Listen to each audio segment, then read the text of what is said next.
Vamos abrir a Bíblia em Isaías 53. Vocês conhecem este texto? Versículo 4. E depois eu vou citar Malaquias 4:2, Mateus 8, Marcos 5. Isaías 53. Verdadeiramente Ele tomou sobre si as nossas enfermidades. Eu quero que os irmãos anotem isto, está bem? Porque há aqui vários tempos, várias estações neste versículo. O profeta estava a falar, o Espírito Santo levou Isaías a escrever isto. Foi o Espírito Santo que levou Isaías a escrever isto. Foi o Espírito Santo. E diz que Ele verdadeiramente levou sobre si as nossas enfermidades. Primeira estação. E as nossas dores Ele levou sobre si, segunda estação. E nós o reputamos por aflito, ferido de Deus e oprimido. E agora repara, agora vem a estação final. Mas Ele foi ferido por causa das nossas transgressões e moído por causa das nossas iniquidades. O castigo que nos traz a paz estava sobre Ele. Pelas suas pisaduras nós fomos sarados. Ok. Quando um judeu ouvia falar de salvação, ele ouvia falar de um termo que fazia sentido, um termo que trazia um sentido amplo acerca de salvação. E salvação para um judeu englobava tudo isto. Salvação eterna, salvação em relação ao castigo eterno, salvação no tempo presente dos seus inimigos, salvação das suas enfermidades, ou seja, cura, salvação das suas debilidades, ou seja, das suas fragilidades pessoais e emocionais, salvação em relação à prosperidade económica, financeira. Então, quando um judeu falava de salvação, quando o termo era usado, estava englobado todos estes princípios.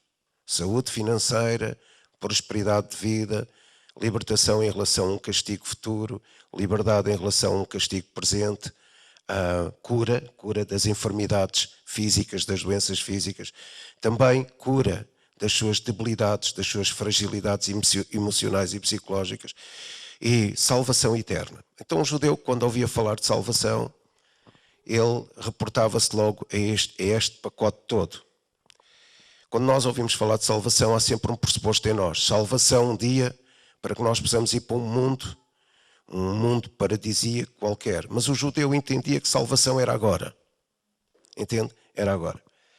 Ok. E Malaquias 4:2 diz que um dia, é um texto muito pequeno, o profeta Malaquias, esse texto 4, este capítulo 4, é um texto muito pequeno, e o profeta Malaquias, no versículo 2, diz o seguinte: e no futuro, vocês vão ver o sol da justiça, e ele vos curará com as suas asas. A palavra asas aqui em hebraico é a mesma palavra que em Marcos 5 se refere à orla das vestes de Jesus, onde a mulher com o fluxo de sangue tocou. Então Malaquias está-se a reportar ao facto de Jesus, o sol da nossa justiça, um dia através das suas asas, da orla das suas vestes, poder tocar em nós através da sua unção e poder curar-nos. Em Mateus 8 diz que Jesus vai à casa da sogra de Pedro, ele cura a sogra de Pedro. Às páginas tantas trazem uma série de doentes, de pessoas enfermas, de pessoas endemoniadas, ele cura a todos. E a Bíblia faz referência, o Espírito Santo leva Mateus a escrever isto, porque às vezes nós parece que não entendemos que foi o Espírito Santo que levou Malaquias a escrever que o sol da justiça curará com as suas asas. Quando o sol da justiça nos for revelado, as suas asas nos curarão. E também não entendemos que foi o Espírito Santo que levou Mateus a dizer Jesus curou a todos. E depois ele diz o seguinte: para que se cumprisse o que fora dito pelo profeta Isaías. Então não é suposto, porque a nossa mente é sempre levada para a cruz. E nós entendemos que foi na cruz que ele levou as nossas dores e as nossas enfermidades. Mas escute, Mateus diz que ele curou a todos e libertou a todos, para que naquele momento se cumprisse, antes da cruz, aquilo que fora dito pelo profeta Isaías. Não sou eu que digo, está lá escrito. Pelas suas pisaduras. E Mateus diz, pelas suas pisaduras nós fomos sarados. Então o que é que eu acredito? Que antes da cruz, Jesus já estava a começar a tratar de uma série de problemas da nossa natureza humana. E se eu ler aqui Isaías, eu percebo o seguinte. Primeiro, ele levou sobre si as nossas enfermidades. Ou seja, as nossas doenças físicas. E depois ele levou sobre si as nossas dores, as nossas debilidades e as nossas fragilidades emocionais e psicológicas. E porquê é importante dissecar isto? Por isto. Porque às vezes nós achamos que alguém tem uma fragilidade emocional que é um pecado. Não é um pecado. Por exemplo, se eu for um bocado distraído e sem tornar água e molhar alguém que está aí, não foi um pecado. Foi uma distração minha, uma fragilidade emocional, uma fragilidade física que não tem nada a ver com o pecado. Mas nós englobamos tudo no conceito de pecado. Se eu cair daqui e magoar o Bruno, eu não fiz isto por maldade, porque pecado tem pressuposto uma maldade. Eu fiz isto por distração, por debilidade, por fragilidade, por uma tendência emocional não tratada. Vocês estão a entender? Só que nós temos a tendência, quando alguém erra, é sempre pecado. E nem todo o erro é pecado. Vocês entendem? Nem todo o erro é pecado. Então, o que é que eu quero dizer com isto? Que Jesus curou as nossas enfermidades. E começou a fazê-lo antes de ir à cruz. Porque Mateus diz, naquele preciso momento, e cumpriu-se o que fora dito pelo profeta Isaías. Mateus 8. Muito antes de Jesus chegar à cruz. Mas depois diz, a Bíblia diz, lá em Isaías 53, diz que ele curou as nossas enfermidades e começou a fazê-lo ali, mas também curou as nossas dores. Ele levou sobre si as nossas dores. Então o que é que eu entendo? No percurso de vida de Jesus, Jesus tinha um propósito, que era chegar à cruz. Mas antes de chegar ao propósito da cruz, ele foi tratando uma série de questões da nossa natureza humana. Ele começou a curar as nossas enfermidades antes da cruz. Ele começou a levar sobre si as nossas debilidades, as nossas fragilidades, os nossos problemas emocionais antes da cruz. Na maioria dos casos, nós reportamos, claro, que a cruz foi o auge, o clímax de toda esta questão, do tratamento de todas essas questões, porque na cruz ele tratou com a raiz de todas as debilidades e a raiz de todas as enfermidades, que é o pecado. Mas antes de chegar à cruz, Jesus tratou de tudo o que tem a ver com as nossas enfermidades físicas. Tudo. Diz que ele curou a todos para que se cumprisse, naquele momento, o que fora dito pelo profeta Isaías. Está escrito em Mateus 8. E, de facto, durante muitos anos eu não entendia. Então, mas não foi na cruz? Não era suposto ser na cruz que tudo? Claro, na cruz foi restaurado e resgatado tudo. Porquê? Porque na cruz, porque depois diz Isaías, porque ele depois foi moído por causa das nossas iniquidades e das nossas transgressões. Mas antes da cruz, ele já estava a trabalhar em nosso proveito, em nosso favor. Isso faz todo o sentido e muda o nosso conceito acerca, porque nós estamos à espera sempre de reportarmos ao sacrifício na cruz. Mas Jesus começou a levar as nossas enfermidades muito antes da cruz. Ele curou a todos para que se cumprisse naquele momento o que fora dito pelo profeta Isaías. Então Jesus, antes de começar a lidar com o nosso pecado na cruz, ele já estava a lidar com as nossas debilidades físicas, com as nossas doenças, com tudo o que afetava o corpo daquelas pessoas. Ele curou a sogra de Pedro, ele curou a todos. Porque quando eles perceberam que ele estava a curar, estava em casa de Pedro, é interessante uma coisa. O Evangelho de Marcos é um evangelho dinâmico. Há dias estava a ouvir o Evangelho de Marcos até ao capítulo 5 e há sempre milagres a acontecer. Jesus era uma pessoa dinâmica. Uma pessoa dinâmica em prol dos outros. No aspecto de levar as suas enfermidades, mas também considerar a possibilidade de curá-los das suas debilidades. Então Jesus tem esta função em nós. Curar-nos das nossas enfermidades físicas, levar sobre ele, como diz a Bíblia em Isaías, ele levou sobre si as nossas doenças, as nossas enfermidades. Mas também diz que ele levou sobre si, naquele momento, as nossas dores. E dores referem-se a debilidades emocionais, problemas psicológicos, questões de caráter. Ele levou tudo sobre si. Às vezes nós queremos tratar só com a questão do pecado, mas Jesus está interessado em tratar com o homem completo, com a doença física e com a doença emocional, antes de tratar com a doença espiritual. Mas aquilo é tudo uma sequência de umas coisas, uma coisa sucede à outra. Ele tratou da questão da enfermidade física e trata da questão da enfermidade, da debilidade emocional. Há pessoas que têm os problemas dos pecados tratados, mas nunca têm o problema da sua debilidade emocional tratada. E às vezes afetam os outros, sem querer, porque não é pecado, não é fruto da maldade. Vocês entendem? Se eu empurrar alguém por distração, não é pecado, pois posso magoar alguém. Então é fruto do quê? De uma debilidade emocional, de uma questão psicológica, de alguma coisa que tem a ver com o meu caráter, que eu preciso de ser tratado, mas Jesus também levou isso sobre ele. Vocês entendem o princípio? Deixa o Espírito Santo falar o seu coração. É que nós muitas vezes estamos só interessados em tratar da nossa transgressão e do nosso pecado. Mas Jesus esteve interessado em tratar de tudo. Ele tratou de tudo. Ele, enquanto esteve como homem, ele tratou de tudo. Isto também me leva a pensar de outra forma. Nós, como homens, podemos ajudar os outros a tratar de tudo. A tratar das suas enfermidades, a tratar das suas debilidades emocionais e a tratar das suas transgressões e dos seus pecados, da sua maldade. Então pense, o Espírito Santo está aqui.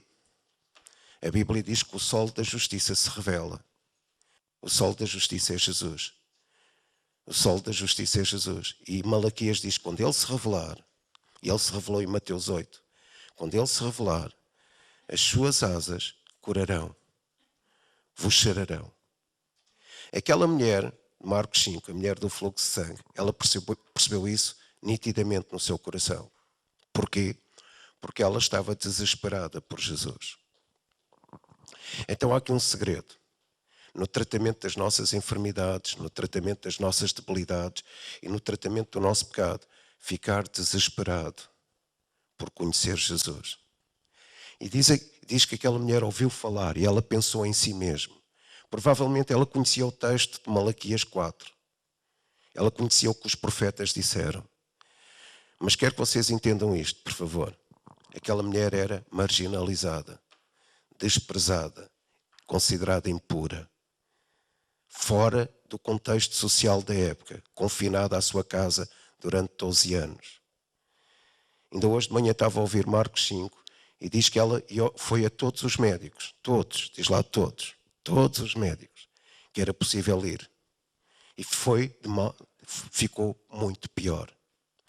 Então, quando um médico não consegue entender ou nos consegue ajudar, nós temos que perspectivar a ideia de que Jesus já tratou de tudo.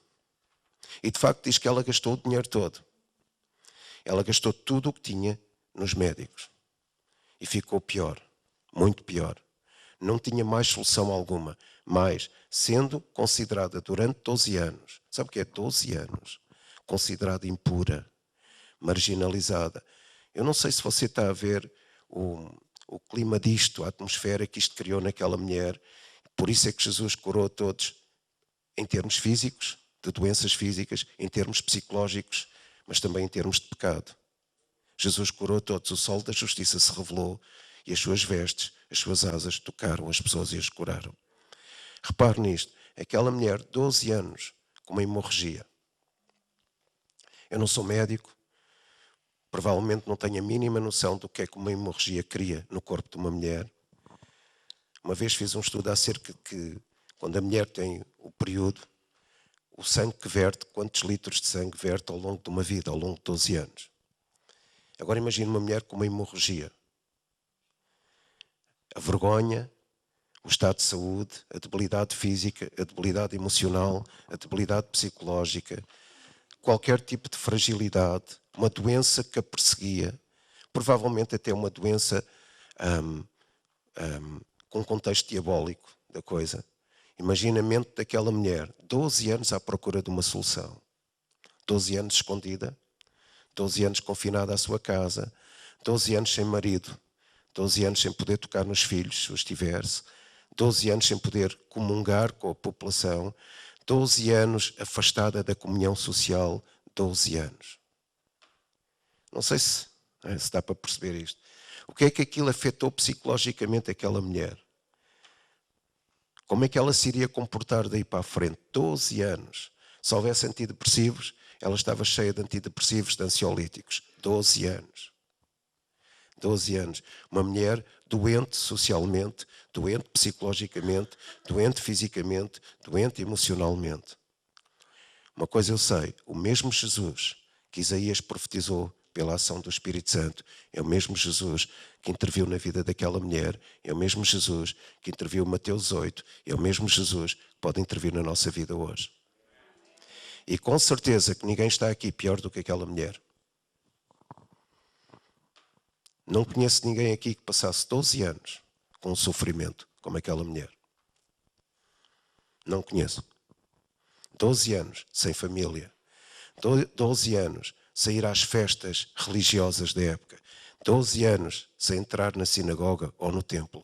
12 anos sem poder orar ou comungar com as pessoas no templo. 12 anos sem poder prestar o seu culto ao Senhor, ao seu sacrifício. 12 anos. 12 anos. Provavelmente abandonada pelo marido, pela família. 12 anos considerada impura. Impura, 12 anos. Impura. Excluída socialmente, marginalizada em todos os sentidos, automarginalizada. Imagine uma mulher com este clima emocional, psicológico, espiritual. 12 anos a duvidar daquilo que Deus podia fazer. Não sei há quanto tempo é que você está a duvidar daquilo que Jesus pode fazer. Mas ela, 12 anos, não havia... Hoje nós ainda temos o Hospital Lusíadas, o Hospital da Luz, o Hospital do não sei quê, hospitais privados, com os melhores... Ela não tinha os melhores médicos, como nós. 12 anos sem condições clínicas que a pudessem favorecer. 12 anos. Provavelmente a mente estava conformada com este pensamento. Isto já não vai dar nada. Não sei quantas vezes é que ela pensou em matar-se, em morrer, em desaparecer, já que não podia ter relação social com ninguém. 12 anos. 12 anos. 12 anos. E ela teve uma coragem enorme para sair de casa. Porque passados os 12 anos de impureza religiosa, ela não tinha condições para enfrentar a multidão. Mas ela estava desesperada por Jesus. Apaixonada por aquilo que ouviu falar de Jesus. A Bíblia diz que ela ouviu falar. Ela ouviu falar e diz a Bíblia que ela pensou na sua mente. Então o que nós pensamos determina aquilo que vai acontecer connosco. Aquilo que nós dizemos determina a forma como deixamos ou não Jesus intervir na nossa vida como o sol da justiça. Aquilo que nós pensamos e aquilo que nós dizemos irá determinar a forma como nós deixamos Jesus tratar de nós. Vocês entendem? Deixa o Espírito Santo falar ao seu coração. Ela com certeza conhecia Isaías 53. Ela conhecia o que o profeta disse. Que ele levou sobre si as nossas enfermidades. Que ele levaria sobre si as nossas debilidades emocionais. Ele levaria sobre si os nossos pecados, a nossa maldade, as nossas transgressões. Com certeza que a mulher sabia isso. E com certeza que ela sabia que quando Jesus se revelasse o sol da sua justiça, as suas asas poderiam tocar a sua vida e curá-la. Ela sabia isso. Ela sabia isso. E durante 12 anos, mas ela teve que se confrontar, ou confrontar dois tipos de pensamento. O pensamento que logo mais poderia morrer, que logo mais não havia solução para a sua vida, e o pensamento que, se Jesus se revelar, eu serei curada. E todos os dias na nossa vida nós somos confrontados com dois tipos de pensamento. O pensamento gerado por nós pelo Espírito Santo e o pensamento gerado por nós por outro espírito qualquer. Todos os dias somos confrontados. Todos os dias somos confrontados entre o que a palavra pode produzir em nós e o que outra coisa pode produzir em nós. E aquela mulher ouviu falar de Jesus. Imagina o que ela ouviu falar de Jesus confinada à sua casa. O que é que ela ouviu falar por entre as frechas daquelas janelas? Ela não podia sair à rua. Ela estava impedida de comungar. Ela, se saísse à rua, era maltratada, injuriada, provavelmente até apedrejada, porque ela era considerada impura. E ela ouviu falar de Jesus. E ela aproveitou um momento. E nós temos que aproveitar a estação de Deus na nossa vida. Que momento é que ela aproveitou? Diz a Bíblia que Jesus foi ao outro lado, do lago da Galileia, do mar da Galileia, e foi expulsar uns demónios num rapaz que estava lá de Gadara. E quando Jesus volta, é interessante perceber o clima da história, a intensidade da história, ver a história como ela é. E quando Jesus volta, diz que toda a multidão daquela vila, aquelas pessoas todas correram para a praia, porque ouviram dizer que Jesus estava a chegar.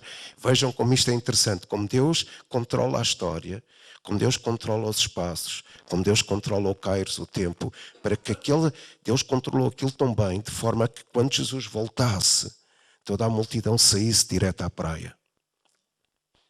Para quê? Para dar uma oportunidade àquela mulher de sair de casa. E na sua vida, Deus cria espaços para nos dar oportunidade. Amém? Às vezes nós não percebemos o espaço, não percebemos o sentido do tempo de Deus. Mas Deus sempre cria, através do Espírito Santo, um espaço para nós. Sempre.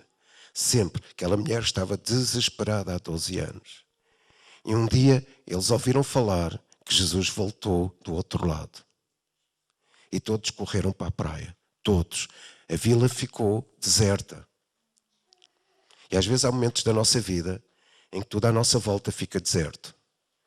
E provavelmente é esse o momento de nós percebermos que vamos sair daquela debilidade, daquela enfermidade, daquela transgressão. É o momento de nos encontrarmos apaixonadamente com Jesus. E agora repare, a vila ficou deserta, a mulher sai de casa, quando todos voltam, Jairo vai ter com Jesus. Quando Jesus sai do barco, Jairo atira-se para dentro da água e diz: Senhor, salva a minha filha. O rival de Jesus, porque Jairo era o líder da sinagoga, o rival de Jesus perde a vergonha, não é? perde o orgulho, atira-se para os pés de Jesus. Jesus está dentro d'água, ele atira-se para os pés de Jesus e diz: salva a minha filha. Naquele contexto todo, toda a multidão começa a apertar Jesus. Jesus vai com um propósito de ir a caminho da casa de Jairo. E vejam como Deus faz isto. Toda a gente vai no sentido da casa de Jairo. Toda a gente. Escute. E às vezes quando nós sofremos alguma marginalização social, uma debilidade física, uma debilidade emocional, nós pensamos que Jesus vai a caminho da vida de outra pessoa. E achamos que ele não vem na nossa direção. Jesus ia de facto a caminho da casa de Jairo. Deixa o Espírito Santo falar ao seu coração. Jairo estava desesperado. Jesus, salva a minha filha. Jesus, salva a minha filha. E vêm os criados de Jairo e dizem: olha, a tua filha está morta. Jesus, salva a minha filha. E Jesus tinha o propósito de ir para Jerusalém. Mas ele passou por ali naquele dia. O propósito dele era morrer em Jerusalém. Mas ele passou por ali naquele dia. Um propósito intermédio era salvar a filha de Jairo. Mas ele passou pelaquela vila naquele dia. Porquê? Porque havia uma mulher com fluxo de sangue que estava desesperada por Jesus. Então Jesus passa em qualquer lugar onde há uma pessoa desesperada por ele. Ele faz o desvio que for preciso fazer para passar pela vida de alguém que precisa, que está apaixonada, desesperadamente apaixonada, que Jesus é o sol da justiça e só as suas vestes a podem curar. Então a mulher sai de casa. E agora eu quero que vocês entendam isso. Porque a nossa fé exige uma dinâmica. E a mulher perde a vergonha, perde o medo de ser exposta, perde o orgulho, perde a informação que tinha acerca da informação clínica que ela tinha, que já não havia nada a fazer. Ela não tinha nada para dar a Jesus, que ela perdeu o dinheiro todo. Ela não tinha nada para ofertar, ela não tinha nada. Aliás, ela já nem tinha muito sangue. Provavelmente tinha uma anemia qualquer. Aliás, ela já nem tinha muita força. Porque uma mulher que perde sangue durante 12 anos provavelmente não tem muita força. Ela já não tinha muita clareza emocional, ou esclarecimento emocional, ou esclarecimento mental, porque ela, 12 anos a sofrer do mesmo trauma. Mas há uma coisa que ela tinha a certeza. Ouviu falar de Jesus. Eu não sei em que estado é que está cada um de nós. Não sei qual é o trauma, qual é a debilidade física, a debilidade emocional, não sei quantos anos, não sei o que é que isto tem afetado a sua alma. Uma coisa é sei, ela ouviu falar de Jesus. E ela podia ser castigada pela lei de Moisés se eles a apanhassem no meio da multidão. Às vezes nós achamos que vamos ser castigados por uma lei qualquer religiosa se nós nos expusermos perante Jesus. Ela se expôs. Ela se expôs. E quem está desesperado se expõe. E quem está desesperado se expõe perante Jesus. Se expõe. Ela se expôs no meio da multidão. Então imagine o cenário. Jesus vai para a casa de Jairo. A multidão aperta Jesus. A Bíblia diz que todos apertavam Jesus. Não havia espaço para aquela mulher. E por vezes nós achamos que não há espaço para nós perto de Jesus. Todos apertavam Jesus. E diz que era uma multidão. E em grego, multidão é muita gente. A cidade toda apertava Jesus. Provavelmente todos foram ter com Jesus junto ao mar. E todos apertavam Jesus naquele percurso. Não havia espaço para uma mulher fraca, debilitada, mentalmente, emocionalmente, psicologicamente, fisicamente, financeiramente. Não havia espaço para uma mulher entrar ali. Mas ela disse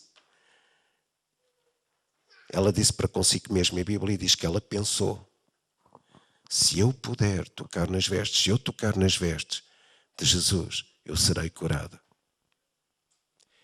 Ela não pensou na intensidade da multidão, ela não pensou na gravidade do ato, ela não pensou na exposição, ela não pensou em nada, ela pensou, se eu tocar. Às vezes a nossa questão é que nós pensamos em tanta coisa antes de chegar a Jesus. Pensamos o que é que eles me vão dizer, o que é que eles me vão fazer, de que forma eu vou lá chegar. Jesus abriu um espaço, o Espírito Santo abriu um espaço. Toda a cidade saiu daquele lugar para que ela pudesse sair à rua. E Jesus queria sempre um espaço para nós, sempre, em qualquer momento da nossa vida. Para nos perdoar dos pecados, para curar as nossas debilidades e fragilidades emocionais, mas também para curar as nossas doenças físicas. Ele queria sempre um espaço. Sempre. Sempre um espaço. Sempre. Sempre. Ele queria sempre um espaço. E a mulher sai de casa, a multidão aperta, eu não sei qual era o tamanho da mulher, mas o facto é que provavelmente para ela chegar a Jesus, não sei se ela andou a arrastar-se pelo chão, se ela andou de joelhos, se ela andou de cócoras, não sei como é que ela chegou a Jesus, sei que ela tinha que ir até Jesus escondida. Porque se alguém da multidão a denunciasse, ela era maltratada. Mas o objetivo dela era tocar, desesperadamente tocar as vestes. O sol da justiça, quando o sol da justiça se manifestar, as suas asas os curarão, diz a Bíblia. Verdadeiramente Ele tomou sobre si as nossas enfermidades. E foi cumprido o que fora dito pelo profeta Isaías, Jesus curou a todos. Verdadeiramente Ele tomou sobre si as nossas dores, as nossas fragilidades, as nossas fraquezas emocionais, as fraquezas do nosso caráter, que muitas vezes não são pecado, mas que magoam-nos a nós e magoam os outros. Mas Ele tomou sobre si isso também. E Ele tomou os nossos pecados, as nossas transgressões sobre si na cruz do Calvário. E aquela mulher sabia isso. E ela passa entre a multidão, provavelmente desesperada, sem força, mas que começou a afastar toda a gente. Começou a afastar as pernas daqueles que tocavam todos em Jesus. E ela disse, é interessante perceber, ela não disse, se eu tocar em Jesus. Ela tinha uma confiança profunda. Ela disse, se eu tocar nas suas vestes. Se eu apenas tocar nas suas vestes. Ela sabia que saía unção de Jesus. Saía dunamis de Jesus. Saía poder de Jesus. Ela sabia isso. Ela tinha tanta confiança nisso. Tanta confiança. Então ela passa entre a multidão, afasta a multidão da forma como pode. Provavelmente levou alguns pontapés. Levou alguns empurrões. Eles nem se perceberam que era a mulher impura. Porque quando Jesus criou um espaço, Jesus trata com os outros que nos podem acusar. Ele cria um espaço para nós. E aquele momento, no meio da multidão, era o espaço daquela mulher. Não era o espaço de outro qualquer. Jesus conhecia o coração dela. Era o espaço, o Espírito Santo sabia o coração dela. Era o espaço dela. Não era o espaço da multidão. Era o espaço dela. Era o momento dela. Era a revelação para ela. Era o toque que ela precisava. Toda a gente tocou em Jesus, mas a unção não fluiu. E ela toca em Jesus e é curada. E Jesus disse, alguém me tocou. E os discípulos disseram, mas toda a gente tocou a Jesus. Toda a gente o empurrava. Toda a gente o queria. Mas aquele era o espaço daquela mulher. E sabe, Deus é tão bom. Tão bom. A sua bondade é eterna. Ele cria sempre um espaço para cada um de nós. Às vezes nós entramos no espaço coletivo, em que nós achamos que aquilo que o outro faz é aquilo que é para nós. Não. Ele criou um espaço para aquela mulher. Ele criou um lugar nas suas vestes.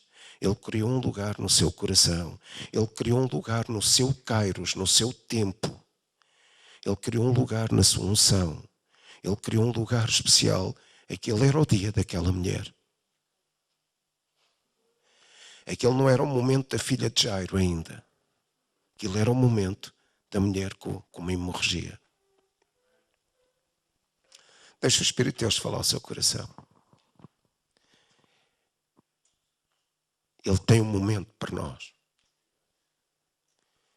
Ele tem um momento para cada um de nós. Ele é tão gentil. Ele é tão bom. Ele é tão agradável. Ele é tão interessado em nós. Ele é tão amoroso. Ele é tão, que Ele pensa em cada um de nós, individualmente. Amém. Ele pensa, escute isto. O Espírito Santo levava Jesus a pensar que para além dele havia mais gente que precisava de um espaço com ele. A coisa mais diabólica, escute, a coisa mais diabólica num cristão é pensar para além dele não há mais ninguém. Isso é diabólico. A coisa mais diabólica no ser humano é pensar que para além dele não existe mais ninguém. A coisa mais redentora é pensar que para além de nós existe alguém. E Jesus sabia, para além de mim e desta multidão, há um espaço para uma mulher que sofre há 12 anos. Aquele era o momento daquela mulher. É sobrenatural. Sabe o que é sobrenatural? É quando para além de mim eu sei que há mais gente. Mais gente. E Jesus sabia que havia mais gente. E naquele momento havia uma mulher. Há dias tive uma visão. Estava em casa da Raquel e do Arlindo. Fomos lá, não houve grupo, mas fui lá. E tive uma visão. A maioria dos cristãos que estavam lá tinham um problema claro. Era uma árvore plantada perto do coração de Jesus, mas com raízes curtas. Porque a rejeição era uma substância tóxica que não deixava as raízes crescerem, proliferarem e entrarem no coração de Jesus. E o grande problema do ser humano hoje chama-se rejeição. E achamos sempre que Jesus não tem um espaço para nós. Achamos sempre que Jesus não se interessa por nós. Achamos sempre que Jesus já não quer nada connosco. 12 anos depois, aquela mulher teve revelação. O sol da justiça se irá revelar. E eu tocarei nas suas asas. Amém. E Jesus disse, quem me tocou? Quem me tocou? Mas há aqui uma multidão. Eles nem se perceberam que estava lá uma mulher impura. E escute isto, quando Jesus cria um espaço, uma estação, um momento para cada um de nós, as pessoas que nos acusam, que nos maltratam, não percebem que aquele é o nosso momento. Nem notam que nós lá estamos com Jesus. É o nosso momento. Jesus cria esse momento. Para quê? Ele tomou sobre si as nossas doenças. Ele levou sobre si as nossas fragilidades e debilidades emocionais, Ele levou sobre si, na cruz, as nossas transgressões, as nossas iniquidades. Então Ele cria um momento para levar sobre si tudo o que nos afeta. Não sei se este é o momento, mas o Espírito Santo cria sempre esse momento. E escuta uma coisa. E Jesus disse, saiu o poder de mim. E aquela palavra poder é dunamis. E dunamis significa o poder explosivo divino que saiu de Jesus. Escute isto, o poder explosivo divino que saiu de Jesus. Mas esta palavra dunamis em grego significa a força de um exército romano a marchar. Então o que saiu de Jesus foi a força de um exército que curou aquela mulher. E o que você tem em si, ou pode ter, é a força de um exército que o pode curar nas suas enfermidades, nas suas debilidades físicas, ou tratar do seu pecado. O poder do Espírito Santo. Você entende isto? Imagina a força de um exército a marchar. É a força do poder que saiu de Jesus. Uma força explosiva, divina. E agora escuta uma coisa. Como é que nós alcançamos esse poder? Para que possamos criar o tempo com Deus, com Jesus, desesperadamente, mas também, para além de nós, poder curar as enfermidades, as debilidades e ajudar nos pecados dos outros. E vou terminar. Escute bem. Jesus disse o seguinte: é melhor que eu vá para que possa enviar o Consolador. E neste tempo que nós estamos a passar, todas as debilidades são curadas, as enfermidades podem ser curadas e o pecado é tratado pela presença do Espírito Santo, esse poder dunamis, que saiu das vestes de Jesus, que saiu de Jesus para tocar aquela mulher. Como é que nós alcançamos esse poder?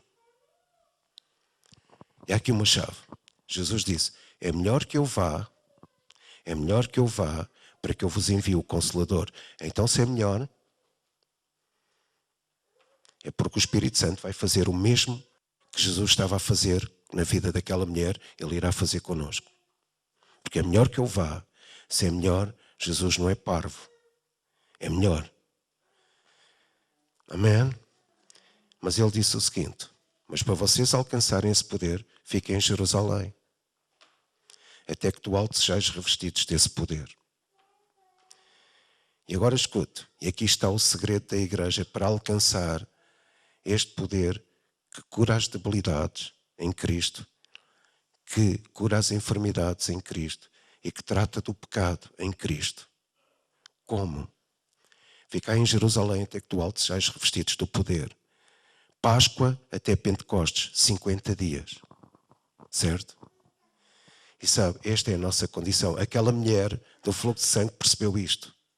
Ela sabia que tinha que insistir desesperadamente em tocar em Jesus. Escute, a igreja tem que insistir desesperadamente em ser revestida desse poder. Escute, 50 dias. Quantas pessoas viram Jesus subir aos céus? 500. Quantas pessoas foram batizadas com o Espírito Santo? 120. Quantas faltavam lá? 380. O que é que aconteceu aos 380 em 50 dias?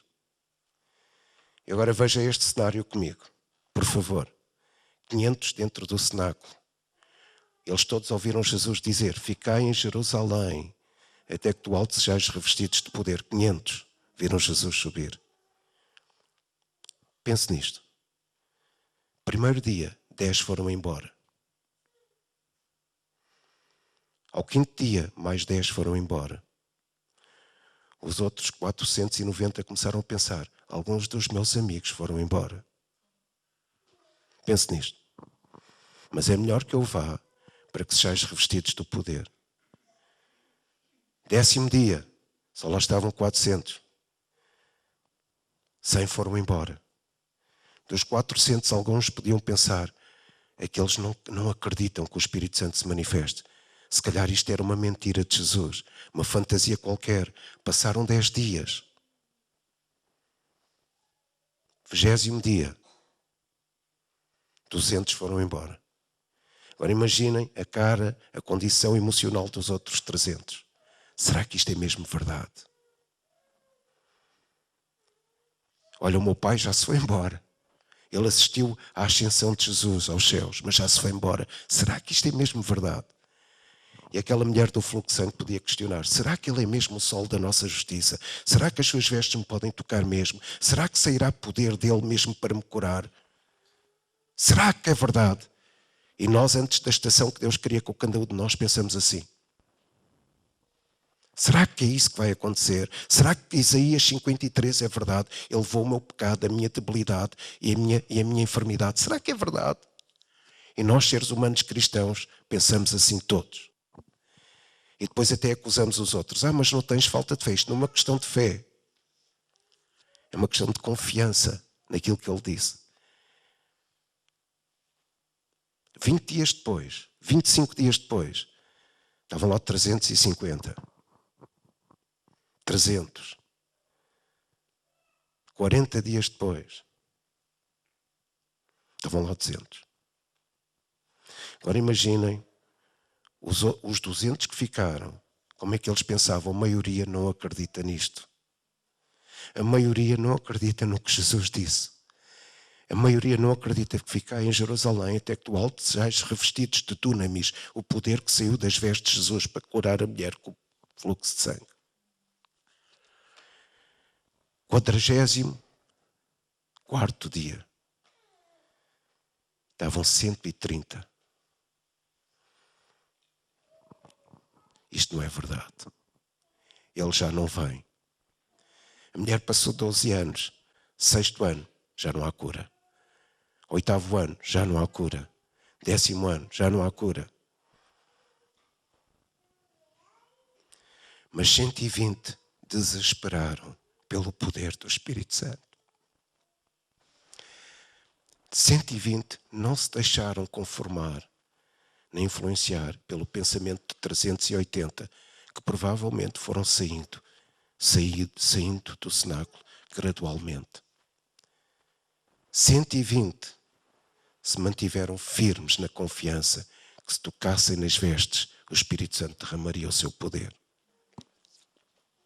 120 sabiam que ele era o sol da justiça e quando ele se manifestasse, o poder do Dunamis os atingiria. 120 mudaram a história da humanidade. 120. Eu prego a cura desta mulher porque esta mulher é uma referência de confiança, resiliência, persistência, determinação. Se eu tocar nas vestes de Jesus, eu serei curada. Porque ele levou as minhas debilidades, fragilidades emocionais, psicológicas, mentais, físicas. Ele levou as minhas doenças e as minhas enfermidades físicas. Em Mateus 8 diz que ele de facto fez isso mesmo agora e ele concretizou isso para que nós todos pudéssemos ver. Não é um mito nem uma fantasia. Ele curou a todos. E Mateus diz para que se cumprisse agora. E depois na cruz ele tratou do meu pecado. Para quê? Para que saísse poder e nos atingisse. E 120 foram atingidos com o mesmo poder que aquela mulher do fluxo de sangue foi atingida naquele momento para ser curada. Foram revestidos desse poder que saiu das vestes de Jesus. Então qual é o segredo?